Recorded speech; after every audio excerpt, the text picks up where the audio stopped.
Bueno, estoy en algunas ocasiones, con toda honestidad, muy desafiado, como bien lo saben, en acabar un versículo. Esta mañana terminé un capítulo entero y esta noche vamos a tomar un libro entero. Ese es el libro de Esther. Si me acompaña en su Biblia, el libro de Esther, y este es parte de nuestra serie 12 héroes inconcebibles de la Biblia del Antiguo y Nuevo Testamento. A lo largo de los años hemos visto el libro de Esther aquí en Grace Community Church y hemos descubierto que es un libro maravilloso, maravilloso. Es uno de dos libros en la Biblia en el que el nombre de Dios no es mencionado. El gobernante, quien es presentado en el libro, es mencionado 175 veces. Dios nunca es mencionado. Sin embargo, para cualquier lector del libro que lee con entendimiento, Dios es el personaje principal en el libro. Dios está presentando a sí mismo en maneras sorprendentes, aunque Él no es nombrado. Permítame llevarlo a la historia pasada. Esto va a ser en esta noche algo así como una clase, así que sea paciente.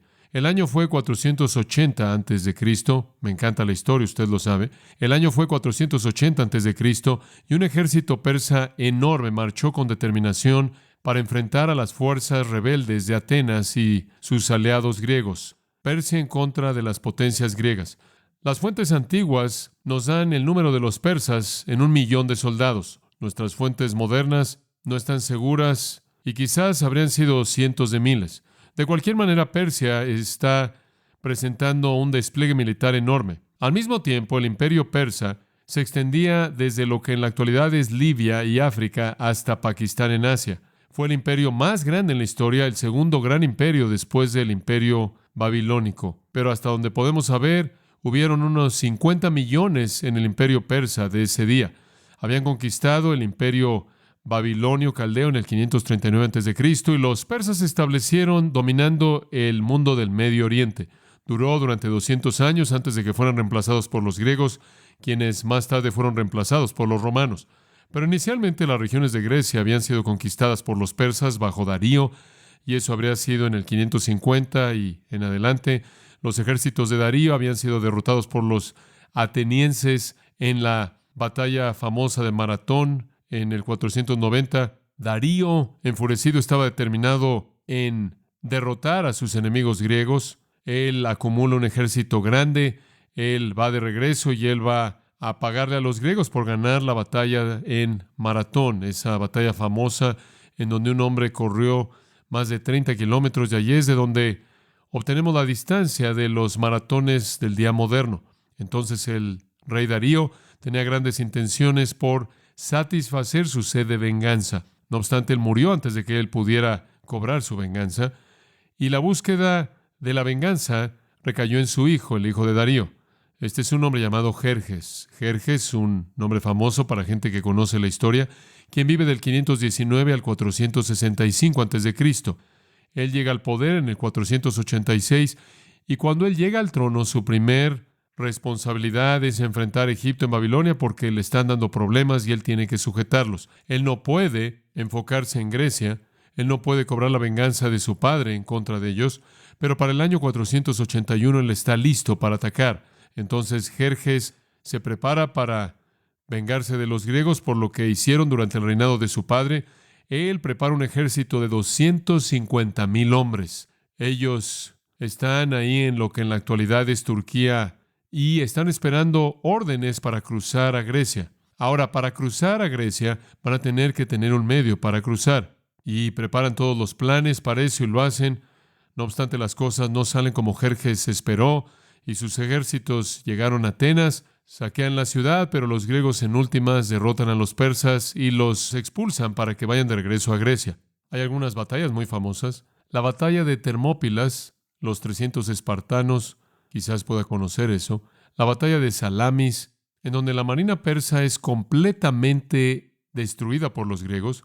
Creo que perdieron tanto como 300 de sus naves de guerra. Todo eso simplemente para decir que hay una historia de batalla entre el imperio persa, el imperio mundial que estaba reinando, y los griegos que estaban a punto de tomar posesión del mundo como el siguiente gran imperio. Jerjes pelea repetidamente en contra de los griegos y él tiene cierta medida de éxito, pero más derrota que éxito, hasta que finalmente un hombre llega llamado Alejandro el Grande, quien era un griego, y el imperio persa es derrotado de manera permanente. Y Alejandro el Grande conquista el mundo del Medio Oriente y establece como lo que conocemos como el gran imperio griego. Ahora, ¿qué es lo que todo esto tiene que ver con el libro de Esther? Y hay muchos más detalles acerca de eso, por cierto, en el libro 12 Héroes Inconcebibles. Pero ¿qué tiene que ver eso con el libro de Esther? Bueno, esto es lo que tiene que ver con el libro de Esther. El emperador, a quien los griegos llamaron Jerjes, del que he estado hablando, tiene un nombre diferente en persa. Su nombre es Ksha-Yarsha. En hebreo, Ahashverosh. En su Biblia en español, Asuero. Asuero. Y ese es el nombre que usted va a encontrar en el libro de Esther. El libro en el libro de Esther no es ningún otro que Jerjes, el hijo de Darío, quien peleó contra los griegos y en últimas perdió el imperio persa ante el poder de los griegos. Este es el hombre que trató de conquistar Grecia con 250,000 de soldados. Este es el hombre, Asuero, el rey en el libro de Esther, quien es el que se convierte en el gobernante de ese imperio después de la muerte de su padre. Y él es el hombre cuyo corazón es conquistado por esta huérfana judía llamada Esther. Y cuando la oportunidad vino, ella usaría su influencia para salvar a la raza judía del genocidio. Esa es la historia de Esther. Como una mujer, mediante la providencia de Dios, salvó a los judíos del genocidio. El libro tiene su nombre no porque ella lo escribió, ella no lo escribió, no sabemos quién lo escribió. Quizás Mardoqueo lo escribió, su primo, quizás Esdras lo escribió, quizás Nehemías lo escribió, o algún otro judío que vivía en el tiempo de Esther en Persia. Alguien que entendió la escena persa y alguien que también entendió la cultura judía y tenía un conocimiento detallado de ambas. Pero fuera quien fuera el autor real de la historia es Dios.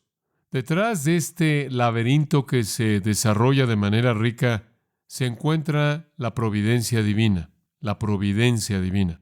Entonces, comencemos al principio del libro. Puede abrirlo en el capítulo 1. Vamos a movernos rápidamente.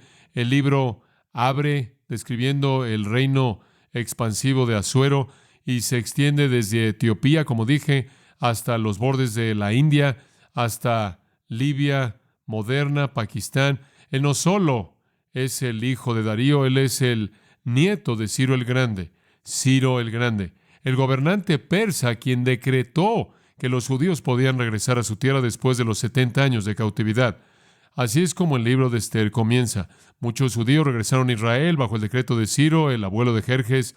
Regresaron, reconstruyeron la ciudad de Jerusalén, reconstruyeron el templo, el segundo templo, se restablecieron a sí mismos en la tierra. No obstante, hubo un gran número de esos judíos que habían sido exiliados a Babilonia, que permanecieron ahí, se establecieron, se esparcieron, proliferaron y estuvieron dispersos a lo largo y a lo ancho de ese imperio persa.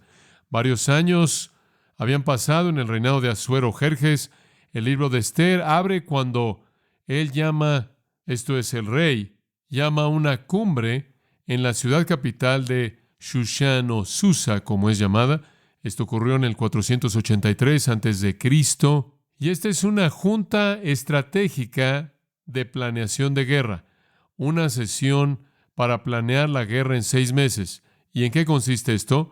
El rey va a hacer sus preparativos finales para la invasión de Grecia, de la que le conté, la cual no tuvo éxito. Pero él va a hacer sus planes. Él tiene confianza en su capacidad de derrotar a Grecia, confianza en que sus fuerzas militares van a ser triunfales. Entonces, él termina la cumbre de 6 meses de planeación militar con un banquete de 7 días. Ahora observen su Biblia y observe Esther capítulo 1 y vemos la celebración extravagante que se presenta debido a la victoria que se espera. Habían cortinas de lino blanco y azul, versículo 6, tendidos sobre cuerdas de lino y púrpura, en anillos de plata y columnas de mármol, los reclinatorios de oro y plata sobre losado de pórfido y de mármol, y de alabastro y de jacinto, y daban a beber en vasos de oro, y vasos diferentes unos de otros y mucho vino real, de acuerdo con la generosidad del rey. Es una orgía de embriaguez de 7 días, por así decirlo. En el 7º día de la fiesta, Asuero, después de una semana de embriagarse y de dar rienda suelta a sus pasiones, decide que quiere desfilar a su esposa, ¿verdad? Su nombre es Vasti, la reina Vasti.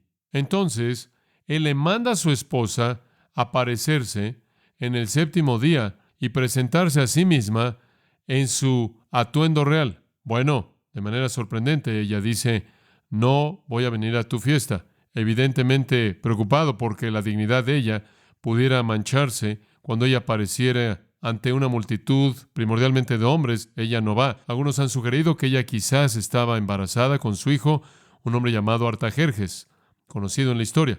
Ella estaba incómoda con ser vista en público. Ella dijo, yo no voy, Asuero está furioso. Esto es insubordinación pública. Esto es vergüenza pública. Esto es hacerlo verse mal con la corte real, como también con toda la gente que estaba ahí. Y, según el capítulo 1, versículos 17 y 18, él tiene miedo de que la acción de la reina comience con un movimiento de liberación de mujeres, que si la reina puede salirse con la suya, entonces toda mujer va a hacer esto. Entonces se la destituye. Ella ya no es la reina.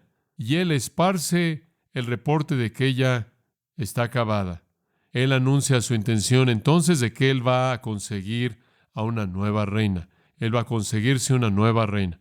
Y él expresa de manera muy clara que nadie puede desobedecer al rey, ni siquiera la reina. De lo contrario, ella será destituida y reemplazada. Asuero, por cierto, tiene un temperamento violento y se desplegó a sí mismo en esta acción en contra de su reina.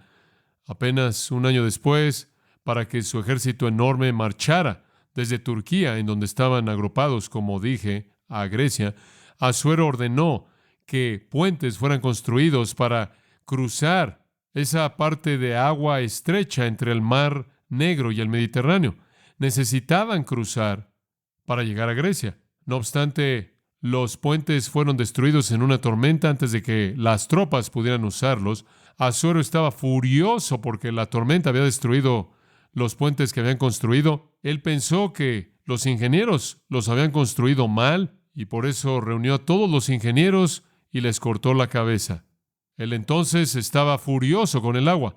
Entonces, Heródoto, el historiador griego, dice que él envió soldados al agua con látigos, demandando que golpearan el océano 300 veces por su insubordinación. Y después él envió soldados que aventaron cadenas al agua para someter al agua y apuñalar al agua con hierros rojos por estar tan calientes. Obviamente, esto es enojo irracional, pero esto quizás puede darnos cierta explicación para entender por qué trató a su reina como lo hizo. 4 años pasan y no hay reina. Según Esther capítulo 2, versículo 16, 4 años pasan antes de que él llegue a escoger a una reina nueva. ¿Por qué 4 años? La respuesta se encuentra en su invasión de 2 años que no tuvo éxito de Grecia, de lo que hablamos cuando iniciamos. La invasión de Grecia sucede en esos 2 años y ocupan su atención de tal manera que él no puede enfrentar el asunto de establecer una reina. La invasión de 2 años de Persia en Grecia históricamente encaja exactamente entre la destitución de Vasti en el 483 o 482 y la coronación de Esther en el 479 o 478. Finalmente, él está tan frustrado por su incapacidad de conquistar a Grecia que él regresa a casa después de 2 años de esfuerzo. Y él decide que debido a que la guerra va tan mal, él necesita una distracción. Y la distracción será escoger a una reina nueva.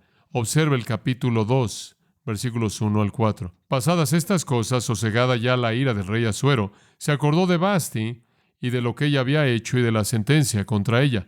Y dijeron los criados del rey, sus cortesanos, busquen para el rey jóvenes vírgenes de buen parecer, y ponga el rey personas en todas las provincias de su reino, que lleven a todas las jóvenes vírgenes de buen parecer a Susa, residencia real, a la casa de las mujeres, al cuidado de Gai, eunuco del rey, guarda de las mujeres, y que les den sus atavíos.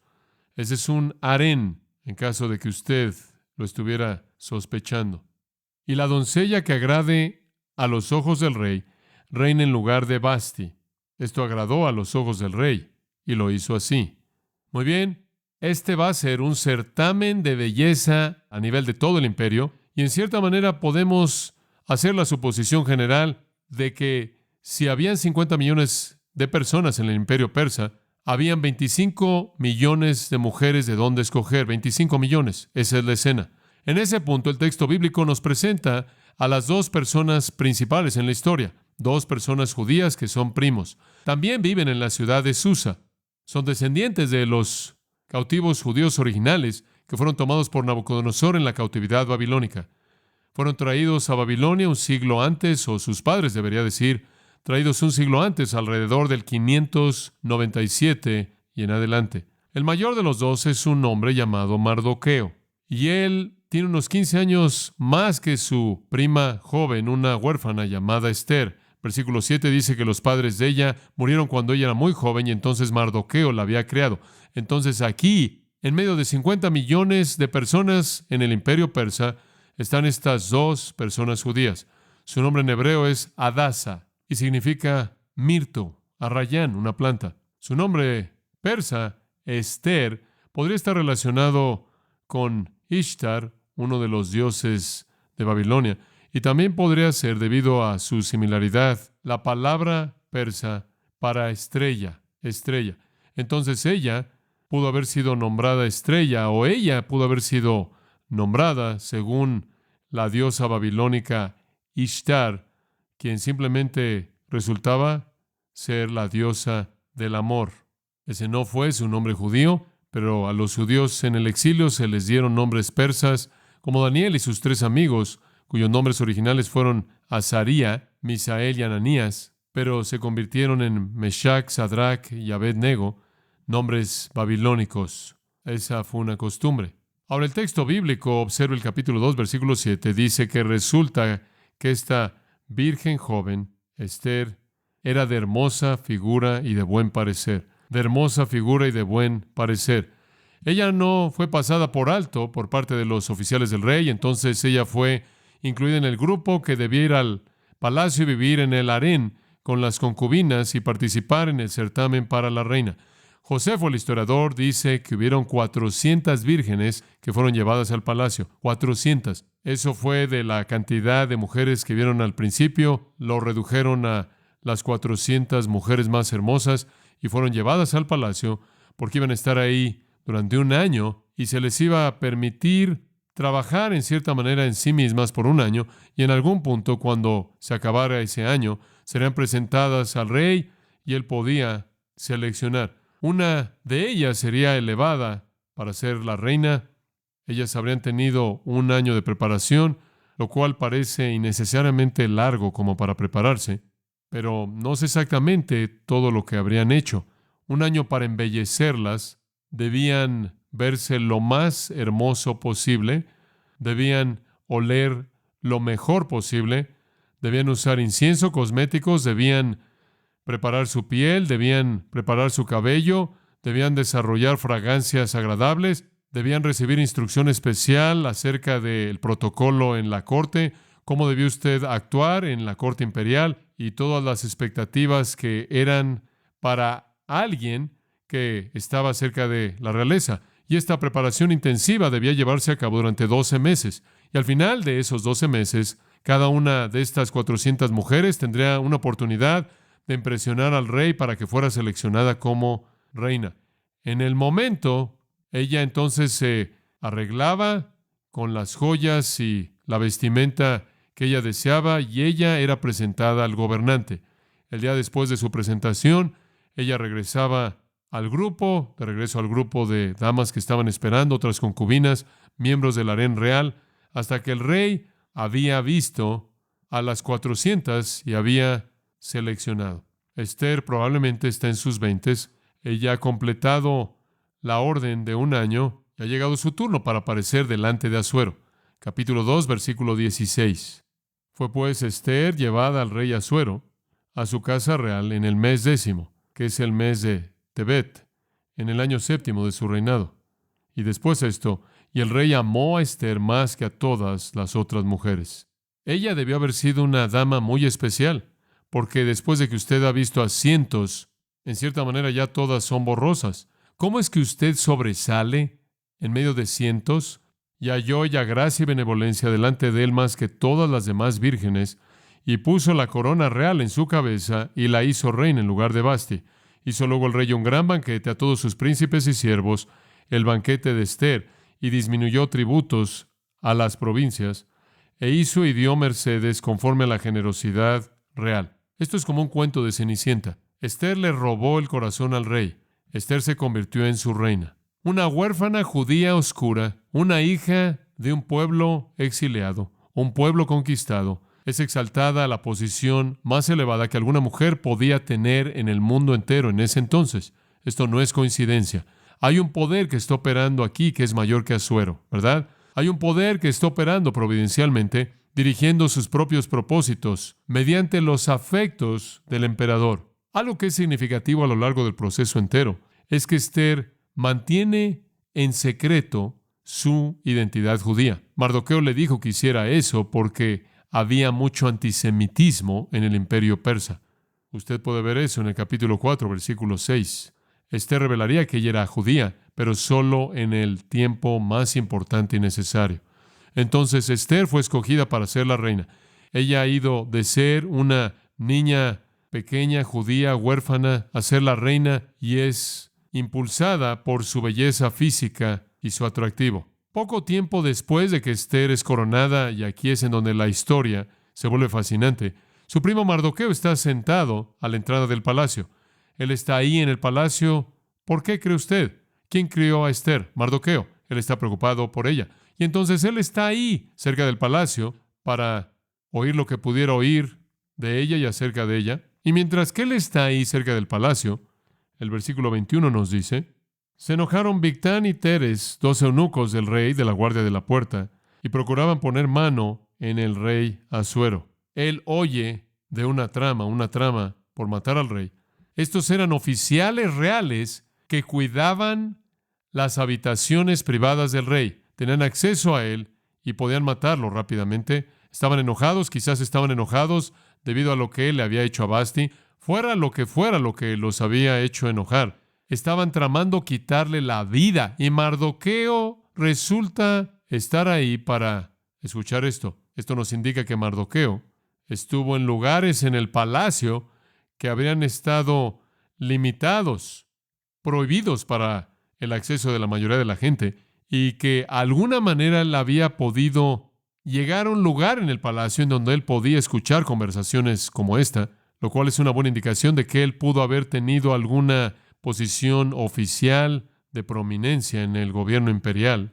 Quizás Esther le había conseguido esto. Cuando él supo de la trama en contra del rey, él lo reportó inmediatamente.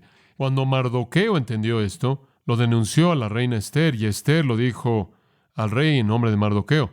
Se hizo investigación del asunto y fue hallado cierto. Por tanto, los 2 eunucos fueron colgados en una horca. Y escuchen esto. Y fue escrito el caso en el libro de las crónicas del rey. Los persas mantuvieron registros absolutamente de todo.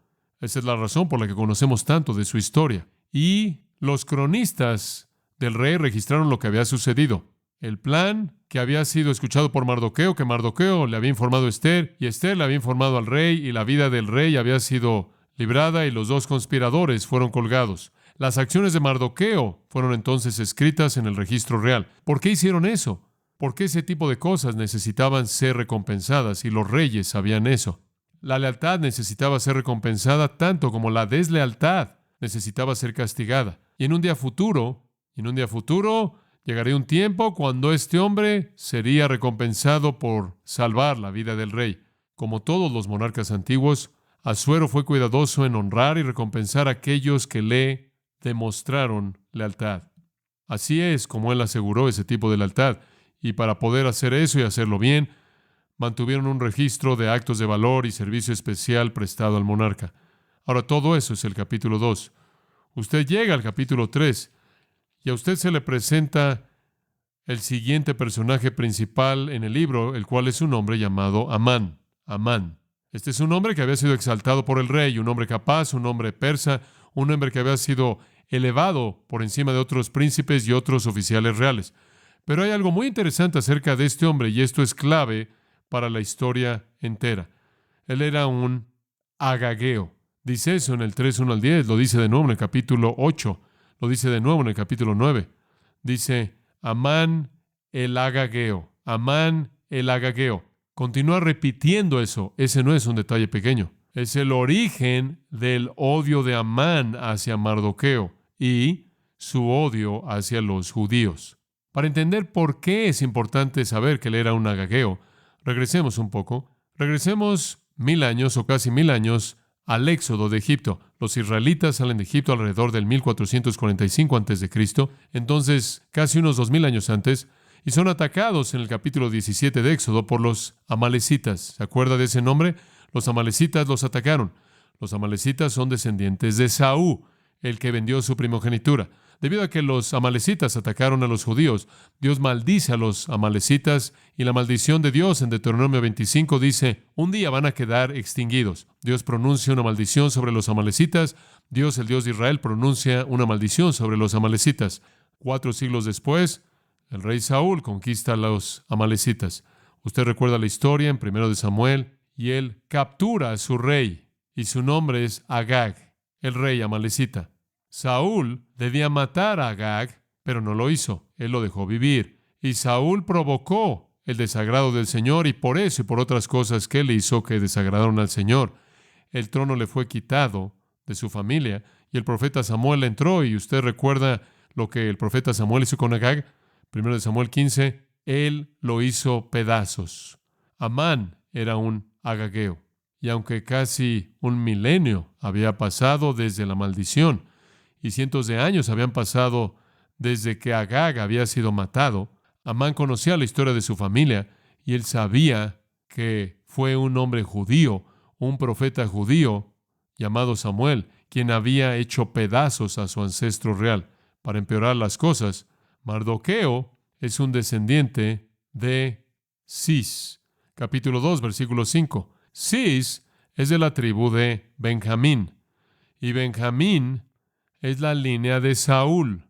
Ellos conocían su historia.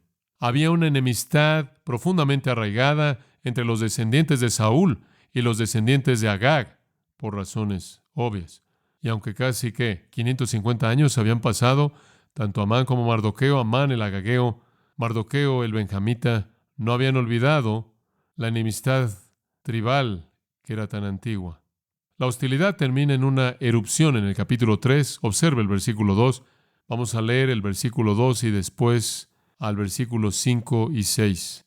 Y todos los siervos del rey que estaban a la puerta del rey se arrodillaban y se inclinaban ante Amán, porque así lo había mandado el rey. Él había sido exaltado a una posición tan elevada que todo mundo tenía que postrarse ante él. Pero Mardoqueo ni se arrodillaba ni se humillaba.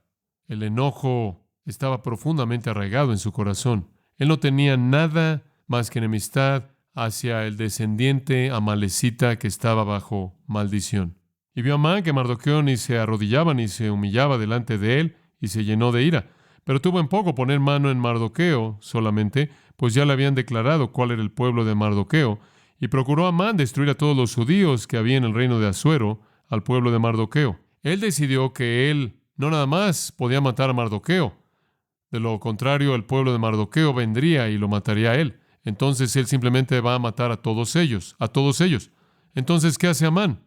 Él acude a los magos y a los astrólogos y él dice, quiero que determinen el día óptimo al ver sus fuentes místicas y encontrar un día en el que sean aniquilados los judíos y tendremos genocidio por todo el imperio persa en ese día. Él entonces va al rey y le dice al rey, esta nación, este imperio persa está lleno de judíos y son una amenaza al emperador. Son una amenaza para tu trono y para tu imperio, y deberían ser eliminados. Y él dice, deberían ser matados remontándonos hasta Israel. Necesitamos regresar a Israel y matarlos a todos ellos, inclusive aquellos que han regresado. Amán dice, son una amenaza para tu trono. Además, si los matamos a todos, podemos confiscar toda su propiedad y todo su botín y todo lo que es de ellos, y una gran suma de dinero entrará al tesoro real. Asuero dice, gran idea.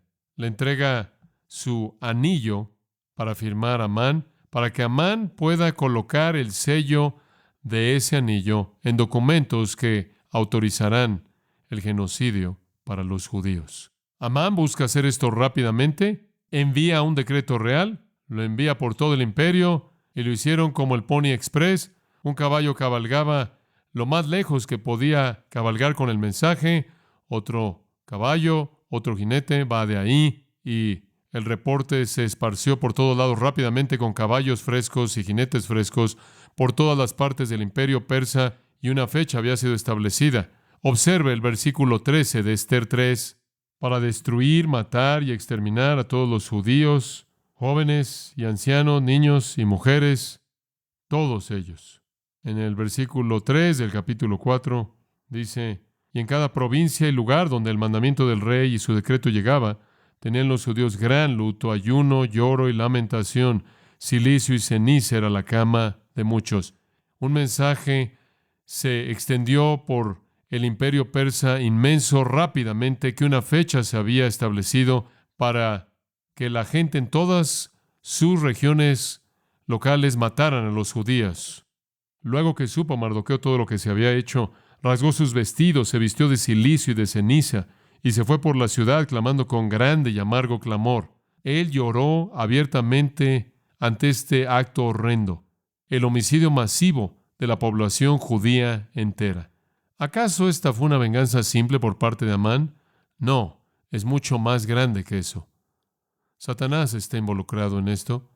Satanás está involucrado en los esfuerzos por exterminar al pueblo judío y de esta manera detener el propósito de Dios de redención a favor de ellos. Bueno, no se necesitó mucho tiempo para que las noticias llegaran a Esther. Ella recibe el mensaje. Mardoqueo informa a Esther de lo que Amán ha tenido éxito en lograr. Inclusive le da una copia del decreto real. Y le dice a ella, Esther, tienes que acudir al rey y rogar por las vidas de tu pueblo. ¿Es lo suficientemente simple? No tan simple.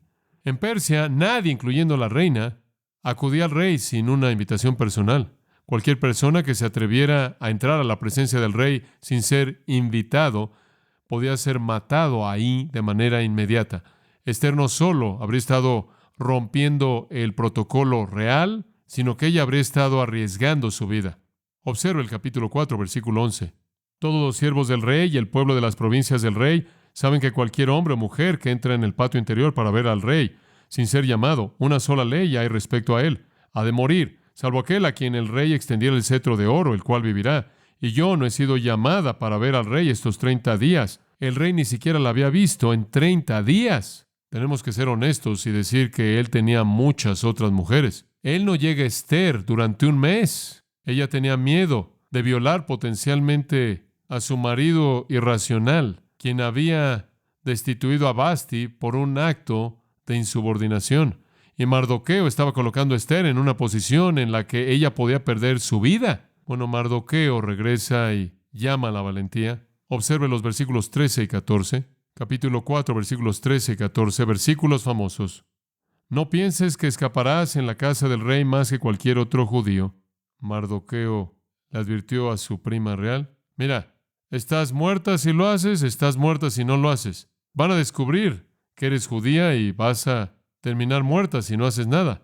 No creas que vas a escapar, porque si callas absolutamente en este tiempo, respiro y liberación vendrá de alguna otra parte para los judíos. Mas tú y la casa de tu padre pereceréis. Y quién sabe si para esta hora has llegado al reino. Mas tú y la casa de tu padre pereceréis. Confianza maravillosa, ¿verdad? En las promesas de Dios. El pacto de Dios con Israel de bendecir y sustentar y preservarlos. Mardoqueo dice: mira, Dios los librará de otra manera, pero tú no sobrevivirás. Y después él dice esta frase famosa: y quién sabe si para esta hora has llegado al reino. Él afirma la soberanía divina.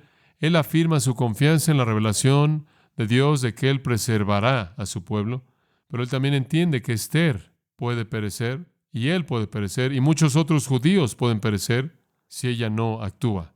Ahí en el versículo 16, aferrándose a su función divinamente concedida, leemos en el versículo 16, ve y reúne a todos los judíos que se hallan en Susa, y ayunad por mí, dice, y no comáis ni bebáis en 3 días, noche y día. Yo también con mis doncellas ayunaré igualmente, y entonces entraré a ver al rey, aunque no sea conforme a la ley, y si perezco, que perezca. Aun si le costaba su vida, ella hará lo que pueda por proteger a su pueblo. Esther no menciona la oración, pero ella menciona el ayuno. No había ayuno sin oración. Durante 3 días, ella y otros ayunaron y oraron. Sus doncellas, es muy probable que habrían sido otras niñas judías que la acompañaron en esa oración. Ella entonces se aproxima al trono. Debió haber sido un momento tenso. Los segundos que ella esperó por ver si el rey extendería su cetro a ella y le daría la bienvenida a su belleza, a su presencia, para enfatizar su respuesta. Capítulo 5, versículo 3. Ella viene, él la vio, él extiende el cetro y él hace una pregunta, en una hipérbole típica real. ¿Qué tienes, reina Esther? ¿Y cuál es tu petición? Hasta la mitad del reino se te dará. De nuevo, él queda impresionado por la belleza de ella y su presencia. Ella no quiere la mitad del reino. Ella no quiere nada del reino. Ella quiere la vida de su pueblo.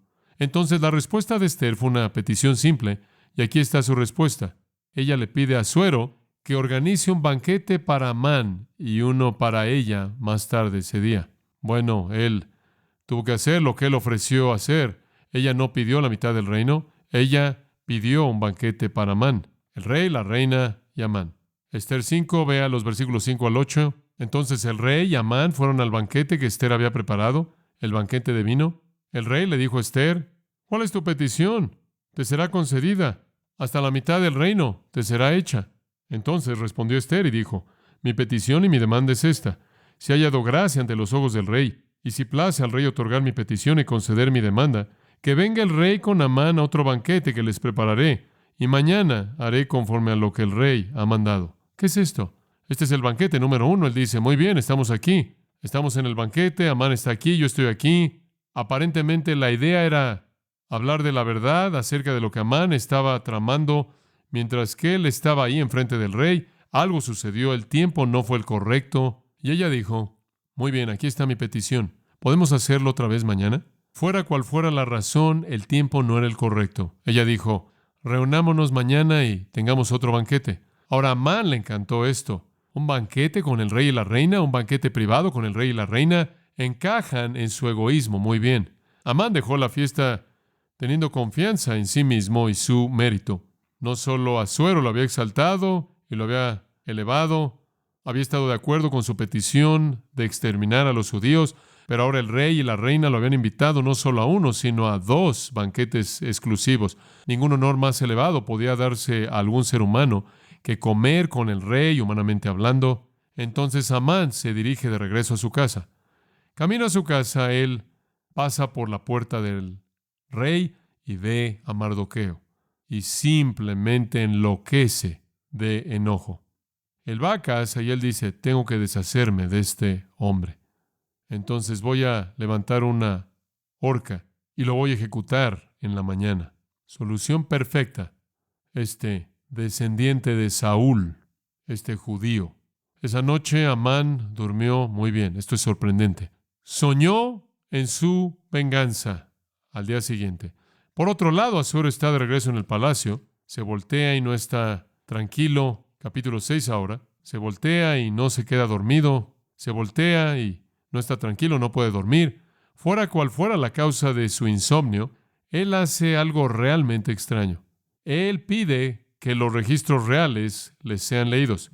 Vayan por los registros reales. Bueno, los registros reales. Él había estado reinando durante años y los registros reales se remontaban aún antes de él a su padre y a su abuelo. Vayan por los registros reales. Bueno, podía haber mucho de dónde escoger. Alguien fue por los registros reales. Creo que él pensó, como contar ovejas, que la monotonía de leer los registros reales, como leer los teléfonos en un directorio, lo haría quedarse dormido? Entonces alguien trae los registros reales y él comienza a leer. Y lo que él lee es el relato de la acción de Mardoqueo al exhibir a los dos conspiradores que tramaron y planearon matarlo. Estaba en el registro real. Él lo había olvidado. Capítulo 6, versículos 2 y 3. Entonces hallaron escrito que Mardoqueo había denunciado el complot de Bigtán y de Teres, 12 eunucos del rey, de la guardia de la puerta, que habían procurado poner mano en el rey Asuero. Y dijo el rey: ¿qué honra o qué distinción se hizo a Mardoqueo por esto? Y respondieron los servidores del rey, sus oficiales: nada se ha hecho con él 5 años antes. Mardoqueo había reportado el complot, nunca había sido recompensado. Bueno, un Asuero quiere asegurarse de que rectifique eso. Mientras tanto, en la mañana, Amán regresa a la corte real en donde él trabaja y él acude al rey y le pregunta al rey si él puede autorizar la ejecución de Mardoqueo. Él va a ir y va a conseguir permiso para ahorcar a Mardoqueo. Pero antes de que él pueda decir algo, Asuero le hace una pregunta. Capítulo 6, versículo 6. ¿Qué se hará al hombre cuya honra desea el rey? Y dijo Amán en su corazón. Él piensa que es él. ¿Qué hago para un hombre a quien quiero honrar? Oh, Amán dice: traigan el vestido real de que el rey se viste, y el caballo en que el rey cabalga, y la corona real que está puesta en su cabeza, y den el vestido y el caballo en mano de alguno de los príncipes más nobles del rey, y vistan a aquel varón cuya honra desea el rey, y llévenlo en el caballo por la plaza de la ciudad, y pregonen delante de él: así se hará al varón cuya honra desea el rey. En un giro sorprendente de expectativas, Asuero dice: date prisa, toma el vestido y el caballo, como tú has dicho, y hazlo así con el judío Mardoqueo que se sienta a la puerta real. No omitas nada de todo lo que has dicho. Las cosas no están saliendo como él quería que salieran. Humillación, vergüenza, enojo. Amán no tiene alternativa. Entonces, él es el hombre que guía el desfile para Mardoqueo por toda la ciudad. Y a donde quiera que él va, él dice: así se hará al varón cuya honra desea el rey. Cuando toda esta desgracia se acaba, él se va a casa. Él está buscando consuelo en su familia y amigos. Él no lo encuentra. Versículo 13 del capítulo 6. Contó luego Amán a Zeres, su mujer, y a todos sus amigos todo lo que le había acontecido.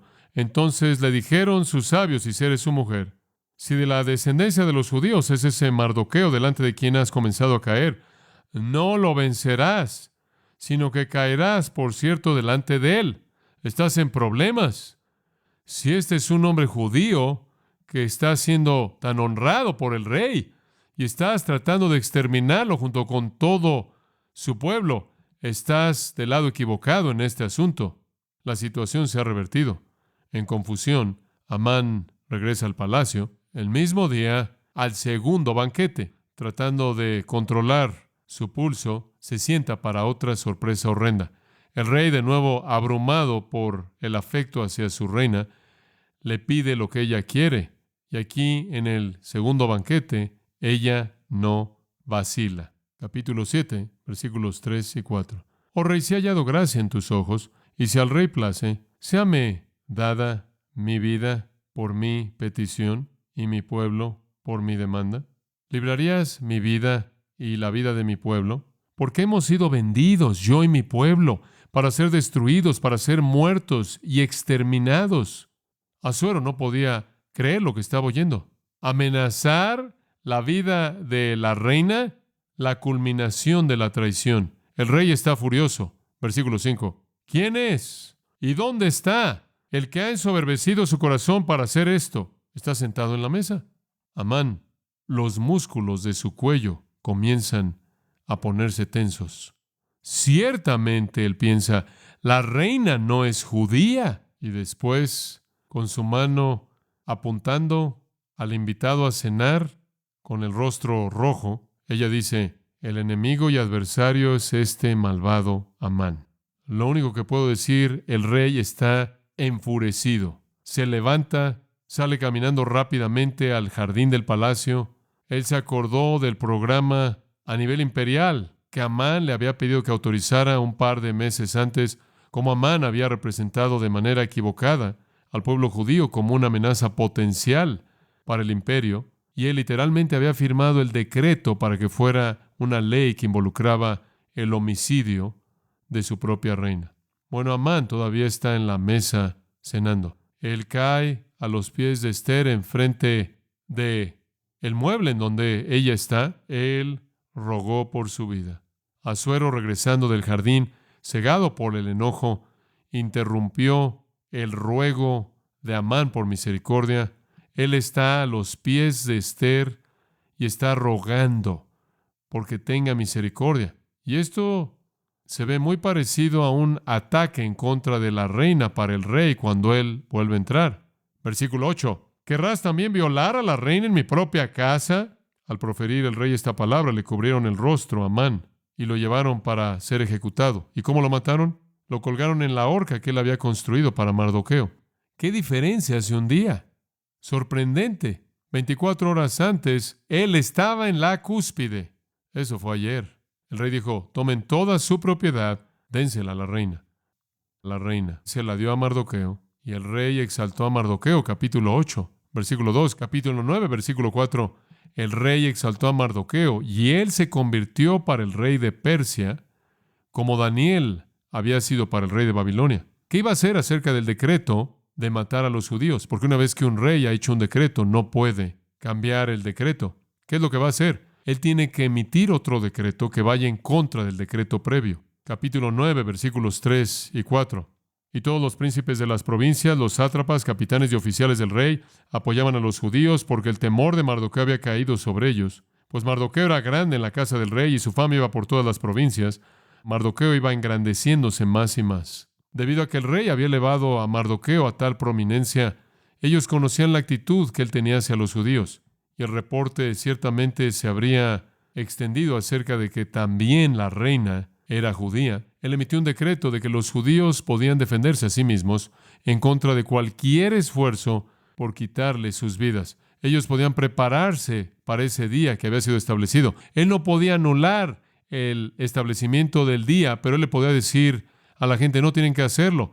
Y los judíos pueden defenderse a sí mismos. El día vino, el día terrible, 7 de marzo del 473 a.C., los judíos se defendieron a sí mismos, hubieron ataques, hubieron muertes. Más de 75,000 de los enemigos de los judíos fueron matados conforme los judíos se defendieron a sí mismos y el rey los respaldó. Fue un día para recordar, pero no por la razón que Amán había pensado. Ese gran día, 7 de marzo del 473 a.C., estableció un festival que los judíos celebran en la actualidad. Lo celebran en ese tiempo del año, cada año, aquí en la misma calle, en la sinagoga judía. Es llamado la fiesta de Purim, P-U-R-I-M. Purim es de la palabra hebrea para suertes, porque Amán echó suertes para determinar el día en el que él exterminaría a los judíos. Y entonces tomaron la palabra para suertes y la usaron para identificar esa fiesta. Es una fiesta o festividad de triunfo, celebración, el cuidado de Dios. Escuche Esther 9, 23 al 28. Y los judíos aceptaron hacer, según habían comenzado, lo que les escribió Mardoqueo, porque Amán, hijo de Hamedata Agageo, enemigo de todos los judíos, había ideado contra los judíos un plan para destruirlos, y había echado pur, que quiere decir suerte, para consumirlos y acabar con ellos. Mas cuando Esther vino a la presencia del rey, él ordenó por carta que el perverso designio que aquél trazó contra los judíos recayera sobre su cabeza y que colgaran a él y a sus hijos en la horca. Por esto llamaron a estos días Purim, por el nombre Pur, y debido a las palabras de esta carta y por lo que ellos vieron sobre esto y lo que llevó a su conocimiento, los judíos establecieron y tomaron sobre sí, sobre su descendencia y sobre todos los allegados a ellos, que no dejarían de celebrar estos 2 días, según está escrito tocante a ellos conforme a su tiempo cada año, y que estos días serían recordados y celebrados por todas las generaciones, familias, provincias y ciudades, que estos días de Purim no dejarían de ser guardados por los judíos y que su descendencia jamás dejaría de recordarlos. Y hasta el día de hoy esa es una celebración de 2 días, de festividades, de regocijo, de compartir alimento, de entregar regalos, una festividad memorial, conforme los judíos celebran el hecho de que fueron librados de ser exterminados. Mucho tiempo después de que Amán fue ahorcado, Mardoqueo y Esther continuaron floreciendo en la casa real del rey Asuero. El rey exaltó a Mardoqueo hasta que fue segundo al mando y continuó amando a su reina. En contra de toda la situación hostil, Esther, Mardoqueo y los judíos habían sido librados, y no solo librados, sino elevados. Elevados. Esther 10, versículo 3. Porque Mardoqueo el judío fue el segundo después del rey Asuero, y grande entre los judíos, y estimado por la multitud de sus hermanos, porque procuró el bienestar de su pueblo y habló paz para todo su linaje. Es una historia sorprendente. En este punto la llevamos a una conclusión. ¿En dónde está Dios en el libro de Esther? Bueno, el héroe real en la historia, el poder real detrás de la historia, nunca es mencionado, pero es Dios. Su mano de providencia es manifiesta en cada detalle, por insignificante que sea. Su presencia es visible aquí de una manera más poderosa y dominante que quizás cualquier otra historia de esta complejidad en las Escrituras, aunque Él nunca es mencionado.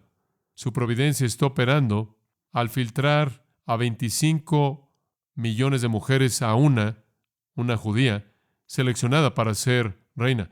Su providencia es demostrada en Mardoqueo, estando en un lugar en donde él podía oír un complot y advertir al rey. Su providencia, su poder, su soberanía que supervisa y controla todo, puede ser vista en la noche en la que el rey no puede dormir y decide leer el registro real, y a partir de ahí, de todo lo que podía haber sido leído a él, lo que le he leído tiene que ver con que Mardoqueo no fue recompensado. E inclusive el tiempo de Amán es perfecto en los propósitos de Dios.